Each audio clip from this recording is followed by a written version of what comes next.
to ask the question to myself, I'd open the discussion for the SG. You know, like you shut that book right now. You go SG. No. No, you're not like that. No.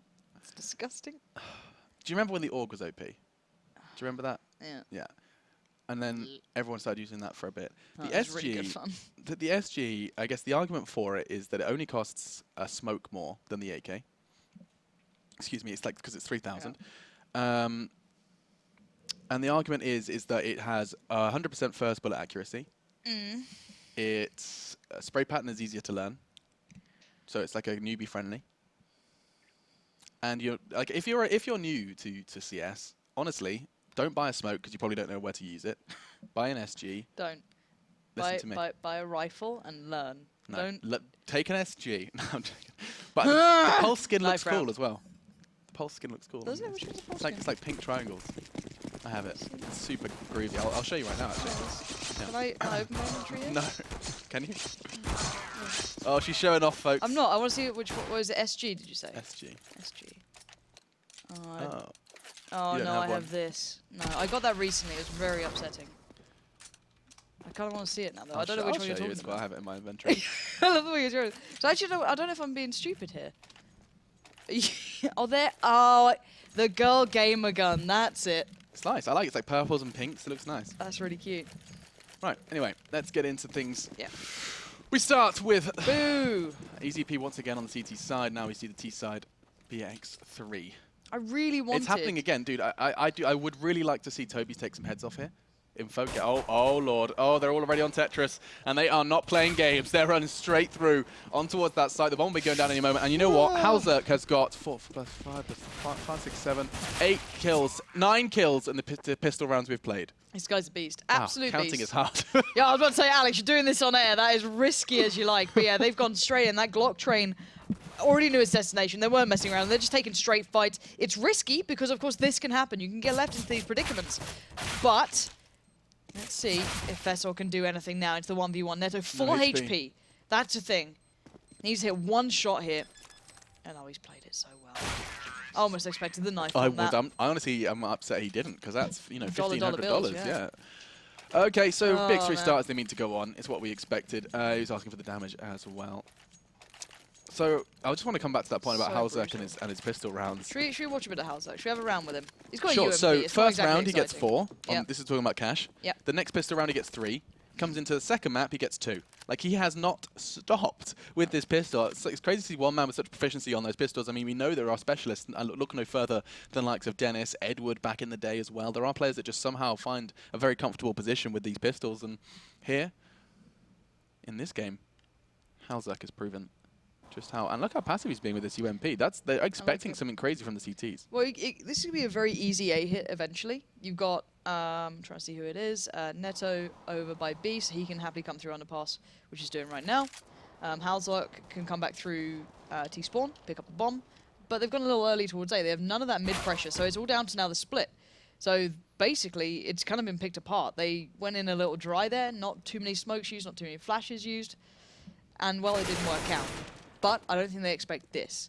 They haven't recovered the rifle from ramp. I think they're still a little hesitant that maybe there's a couple of players down here. And it's going to come down to someone like Toby relaying the information that maybe they're doing something here, guys. Are you feeling a 2v5 vibe? Don't I am. Feeling that. I genuinely am. Like, they're going to start keening it. That's the thing. It's like when you're in those, like, oh, we're just trashing these guys. You know, you get into that mentality. And to be fair, if I was EZP, I'd have pulled a player off A already. I'd have gone to 2-2. I think they're rotating. They should pull one away. No, so they've sent one to be already, and the other guy's going towards mid window. Oh, this has gone. This rotate from the boys of BX3 has actually worked out incredibly well in their favor. I like the positioning with that scout. It's going to enable him to get some info towards Palace. However, you do want to check ramp, and oh, the call. Oh, no way, he took his head off. Was that a UMP? What? They still have a smoke. Froob. Neto needs to hold CT for the peak, though. He needs to stop this, and he's done it. They've done it very well now. Here comes the pinch from CT, though. Halzerk down to 11 HP, still nailing the shot. This is sick. This is a 2v4, Alex. It's down to the 2v2 now. Wow, it's looking very good. Neto's going to get another one. Halzerk takes the head off Scott. The 2 players, Neto and Halzerk, go 2 versus 5. You get 16-0'd on Cash. You get 2 versus 5'd on Mirage. EZP, where are your heads at? you've got to give credit there to BX3 to be able to define those situations, but also you've got that UMP shot on the scout, that was I'm ridiculous. Sorry. That shouldn't Was he ramp? happen. I don't. Yeah, he was. He was ramp. He was behind Neto as he well. killed a jumping scout. Yep. And I like this again, straight up mid. No messing around. You know, it doesn't feel logical when you call it sometimes, like, why am I taking SMG up middle? But it's the right thing to just take the straight up fights. They've got complete access towards B now. The last 2 players were on A. I'm pretty sure HCon can hear all this anyway, so he should be able to kind of hear these steps running around. Yeah. Bad timing there on the drop down for Neto. Kind of causing a bit of a tricky spot, but still perfectly fine. But yeah, you know, it's still a discredit as well. You have to call out EZP then for losing that situation. Yes, they didn't have weapons, but they took individual fights. They allowed themselves to be isolated. You don't let that happen. I mean, yeah, or MJ, as you've been calling him, is probably the biggest victim of our criticism, just because he had an opportunity to, like, he has a rifle, it's a FAMAS, I believe, versus an SMG at mid-range, and they have to plant. He tagged him down to 11 and proceeds to miss the next 10 so bullets. It's just, it's not good enough, and they'll have to tighten things up if they want a chance in this second map. For now, though, it is going to be a full buy for either side. Spitty's still rocking a P90, and we'll see if he does anything exciting with that one. But for now, eyes on Halzerk, and I love that positioning from Fessa. That's really nice movement. Jumps from the window onto that little fence and enables him to see over the smoke and, well, shut down the most influential player we've seen from BX3. Problem being now for the T side as well, they've got the bomb just kind of stuck in mid. They're going to have to support it. So Spitty's come around, trying to help them out. They've still got the player in towards connector. Let's look at the CT's crossfire here as well. I like that flash. So Fessor playing ladder room. You've got MJ as well here. So I actually don't like this spot too much because normally T players should check that every day of the week, but a little bit complacent there from Neto. And having to get caught out, not exactly ideal. So now down to 3. Ideally, they still have 2 smokes. So they can make an A play here. Maybe negate one of the positions. Probably CT, I'd imagine, at this point, but I don't know how HCon's going to put... Actually, he's not one who has the smoke. So yeah, I'd say negate CT face with the AWP. But again, let's see what they go for. So it looks like Spitty's probably going to do stairs, and Ake's probably going to do jungle. So yeah, they're going to forego CT and face it. It does allow players like HCon to actually make his way out as well. So again, playing towards that, give him a chance. Molly down towards dark, and now here we go. This is the face from the AWP as well towards CT. Now they need to make the play towards the sun. Hit the shot. Aches. Fortunately, HCon does do the work for them, and now realizing they've got them locked out, Spitty chooses to go a little aggressive with this AWP. It's a 2v4, and this is a guaranteed round for EZP unless they throw it away. They have to plant with no smoke on CT. It's forced to HCon. He's going to be open to jungle. Everything... Oh, they've even got the bomb down. That enough feels like a failure for EZP. And Spitty now surely will go down. There's no one there to trade. And now HCon's got 1. I swear, if EZP lose this round, I am going to scream. Spitty misses another shot. Finally, Scott does make him pay for it. And now all on HCon. He will fall, and finally EZP get their first round of this series. It took us a map and a half, well, a map and a bit. I've got to say as well, the one thing I can't help but really start to enjoy about BX3 is how they're intuitively helping each other perfectly. Yeah. It's the crossfires that work, it's the holding the position of the teammate. This is something that a lot of teams, or at least, let's say, you know, I hate saying non-professional teams, but, you know, like the lower tier teams, even, you know, people who are just starting to get into the competitive scene just do not understand is how to help your teammate out and how to play off the back of that. And these guys are very, very good at it. You're seeing it coming in with the facing towards CT on the plant instantly, knowing how they want to exit. This looks like a bit of a mid-pinch coming in. You've got the 2 players towards underpass. But yeah, it's really enjoyable to watch. So EZP then used their numbers well finally. They hit their shots finally. But you've got to think, if maybe a couple of those AWP shots hit then for the T side, who knows what we've been seeing. Yeah, I think that's going to be a good question to ask. I mean, Spitty had 2 opportunities to actually bring that down to a level playing field, and with that missed, EZP find their first. And now going for that double AWP setup, it does intrigue me to know where they have placed them. I assume mid and... I was going to say mid, but look at that. Fesso is actually way back, holding so passive. He's actually given full control. Spitty now is going to get challenged down. He should go down. Fesso has had a good positional awareness with this AWP here on Mirage. Halzerk's going to get 1, though, and MJ did have that Pika's advantage. Now, though, shush. Trained on towards stairs. This does feel this feels like a scared CT side, Lauren, and actually, you know what? Fesso's in trouble now, does get baited out, and the T side have so much control. It's overwhelming. They do, but they still need to get towards that site, and Shush is the one who's going to define this as to how it goes as well. He's held them away from one of the positions they desperately want to get.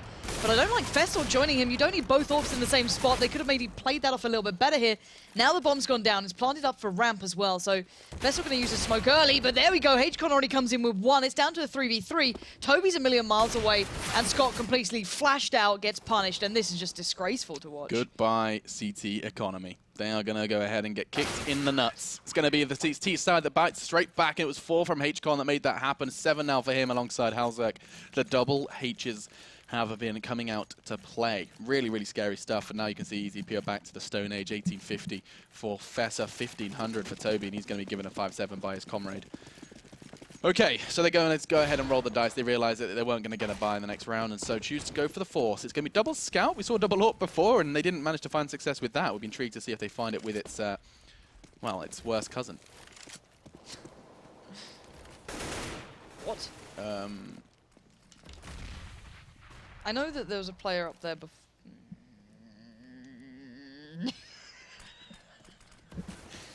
Halzerk! Why you gotta be like this, man? What was that? Like, I think he was maybe trying to pre-fire. That's not a wallbang. I don't know. Watch that one back in a little later. Yeah, but let's get back into it. Scott and Shush, double S, kind of $ lol, is going to be. Oh, he tagged him. Can you shoot through that? Is that wallbangable? I don't know, guys. Maybe that's wallbangable. Help! Tweet us. I'm so tilted. I'm sorry. I'm gonna look at Twitter right now. Please tell me what happened. Okay. Here we go. T-side going to be flushing through middle, and there's going to be absolutely nothing equipped for the defensive counterpart. It's going to be just a couple of mollies, and they're going to be walking straight, shoot short. This could get messy, and it will do fast. It's going to be a double Mac 10, and Halzerk takes both of them down with ease. In fact, Neto actually finished the job. He started on towards Toby. But they're finding success with the USPs. I'm not sure how it happened, but Fessa and Shush did do damage. And talking of Fessa and Shush, now they're about to be tested by Halzerk and his rather successful and trusty Mac 10. The new Mac 10, how do you feel about it? How do you mean? The sound. It didn't get updated. It is a new sound. You sure? Well, it's not the newest patch because it got changed before the UMP. That's new. Oh, the little draw out sound, yeah. I don't think the actual gun sound got updated. Are you positive? I'm almost I'm not positive. It did. I'm pretty sure the Bison did. I know the UMP did. I don't know if the Mac 10 did. Let's hear. That's might new. be. You might be right. Yeah, the draw out sound is. I think Mac 10 got changed. You might be right. Shush, what have you got, mate? No armor and an AK, and he's miles away. It's going to be a question of trying to keep hold of this rifle coming into the next buy round. It certainly will kind of help deal with any of that economical struggle that they will be encountering otherwise. And now it gets hunted down, and you needed to hit that. Very nice from Shush. Just dispatches of Spitty, and we'll be able to keep hold of this one. The smoke will just, I think, keep Aches away. Aches is choosing to go hunting, though, and I think... Oh, I'm not a fan. Okay, maybe I should be, because he does take another weapon away. And an all-round, very well-executed save from Shush. No kind of real success for his EP, but keeping the rifle and getting 2 additional kills puts another 600 in his pocket as well. So, I want to see what we do with the AWP here. Halzerk. Gifted a Tech 9, how is cute. that a Tech 9 as well? I prefer the P2 Crispy, you know? P2 Crispy. Let's see how this goes down. Halzerk's going to try and get that mid-control. 3 players towards A for the CT side.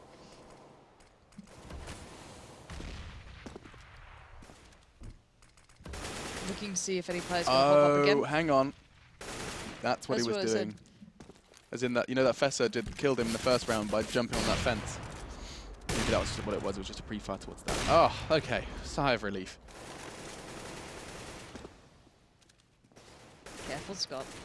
But yeah, now we are actually seeing a bit of resistance from EZP.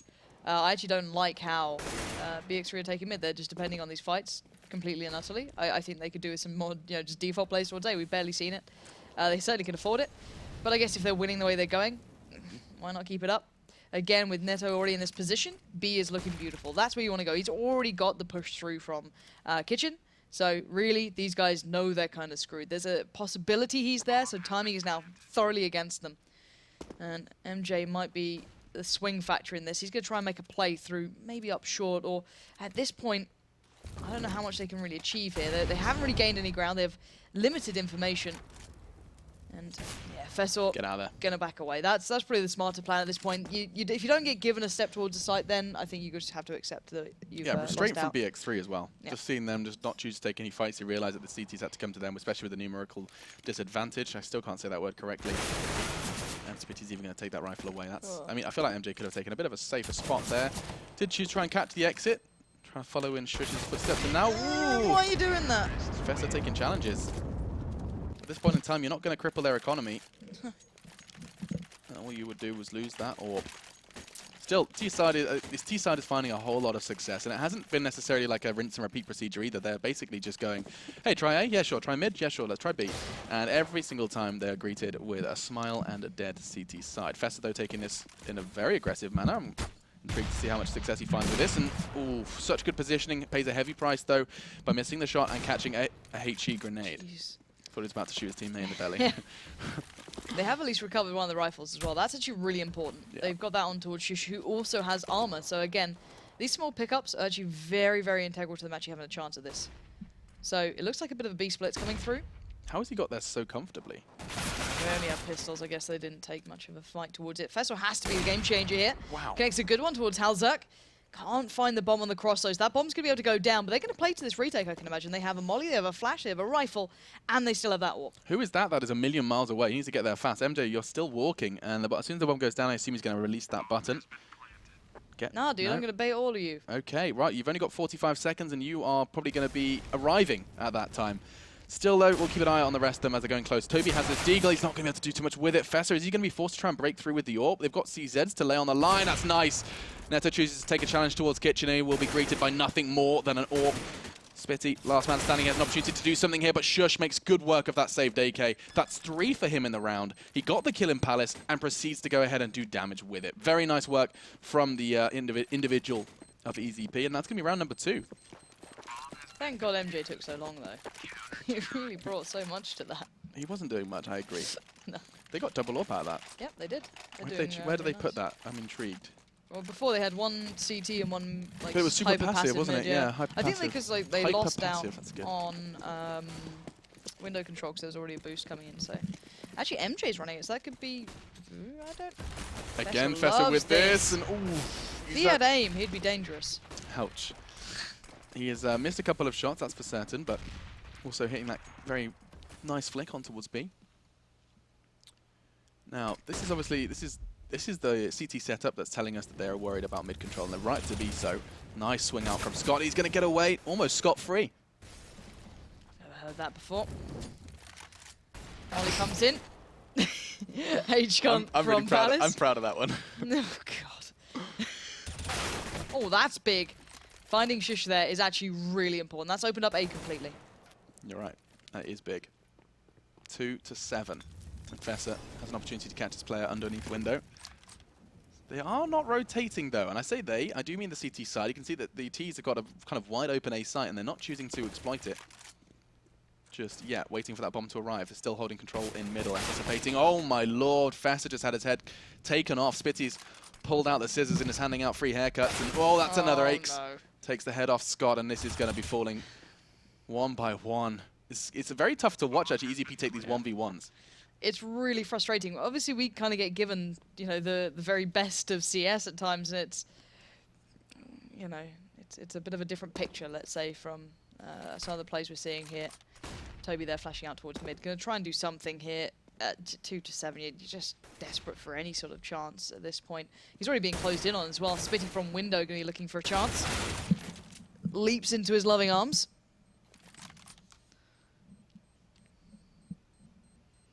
And Toby. Oh, greed gets you. There you go. That's what you get for trying to just linger over towards that AK. Match is going to be paused. We look like we've lost a player. Who have we? Me and Mitch had a pause actually recently, and we discussed the different rugs around the map. Okay. Like, I want your opinions on a couple. How many rugs are there in Mirage? Oh, there's a few. So this is the Ooh. first. What are your thoughts? Okay. Now, I'm intrigued to know at what point in this rugs manufacture they decided to go for the snowflake approach. Like that is undoubtedly a snowflake. Now, this is not an area of the world where you would expect to see snow. Yeah. And so are they going to trying to give them that vibe of, you know, that there's other things out there. There's this kind of vibe of travel and. Okay, so let's switch it up. Okay. How about this one? I like this more. It's got a kind of Aztec feel to it. You can see by the shapes around the edge. I very like much the burnt Alban colours as well. You know. Yeah. This is a like a combination of a hexagonal pattern combined by the 4-sided diamond in the center. Oh, another Oh, one. Oh, now this is quite spicy. I thought Wow, it looked looks like a little bird. drug penguin. It does. It looks like you're yeah. If penguins did crack, I'm pretty sure they'd look a little bit like that. No, that's a penguin on PCP. You reckon? Yeah, that's a penguin on PCP. Ah. PC penguin. So good. All right, well, we'll come back to these. Oh, it's PC penguin again. I can never play Mirage the Here same. we go. We're back underway. We'll get back to the rug hunting later. And already we do see the double ops. And Fessor is on a mission. I'm not sure if that mission will ever find success, but he's going to be going for it regardless. And it's 4 players for mid for the T side, 1 towards ramp, and this weird play on A. I don't know how I feel about it. Well, what you're seeing here is a CT side that's scared to go middle. They got the opening kills in the middle before they invested many into middle, and oh my lord, Scott might actually have an opportunity for 2. No, the UMP couldn't quite control the spray into the final 10 bullets or so of the magazine. And the rotate's already coming in. This is a good read from EZP. They're ready and waiting, and oh, looks like ready was a strong word, because Toby does get caught out with a flashbang in his hands. On the cross is Fessor. He's hit the shot before, and he'll hit it again. Halzerk down. That's a very influential member of the T side eliminated. Now for the cross, there is a fire just to make for some extra style points. It isn't obscuring his vision too much, and that flash, however, is. And so 8-2, and that bomb will go down. This is looking more and more like a 9. So Shush holding that angle will at least be able to deny them getting towards bench initially, so they should be able to play on the retake, but Fessor just goes out on his own, just on a solo mission, and now with 2 ops and a retake, that is so far from perfect. You see a lot of teams tendering towards just doing default A's when that sort of happens, because they know that the double ops will never be able to retake, and we're seeing it again here. The bomb's down, and Shush is already backing away from this one. This has been a real one-sided game, Alex. It has. It has been a game to forget. I was about to say, yeah, a game to remember for BX3. Excuse me, not BXP. I'm combining the 2 there. Nice flash, and nice. Does have an opportunity to get 1, and even a second potentially. Didn't have his eyes down this scope. Unfortunately, unable to convert it into anything particularly substantial. Words are hard. That's all right. 2-9. Let's check in on the scoreboard. HCon and Spitty actually having the games this time. Let's have a round with HCon. Let's see what he's up to. He's been playing Palace almost religiously. Yeah. Let's see how he plays. Let's see the timing. They're against an eco, so it shouldn't be too much of a trouble. Actually, I'll lie, because at the moment it's probably going to be Neto with all the kills. Actually, no. Scott's run away. Toby's the next on the line. And rinse and repeat. It's got to check for Scott, and he'll do it. This is really, really quite comfortable for BX3, making it look easy. Yeah, it does. It looks overwhelmingly easy, and it's not like MJ or Shush have got anything to save, and so they will try to do some damage. But actually, you know what? They could be doing damage to themselves. Oh, Halzerk, your movement is nutty. It was good, actually. We were complimenting his movement before. Until then. Until then. That's going to be an easy peasy $600. And he's going to get 2. That's 1,200 in the bank. That's right. I can do maths. That's really impressive. Thank you. 6 times 2. Is that 14? I did it.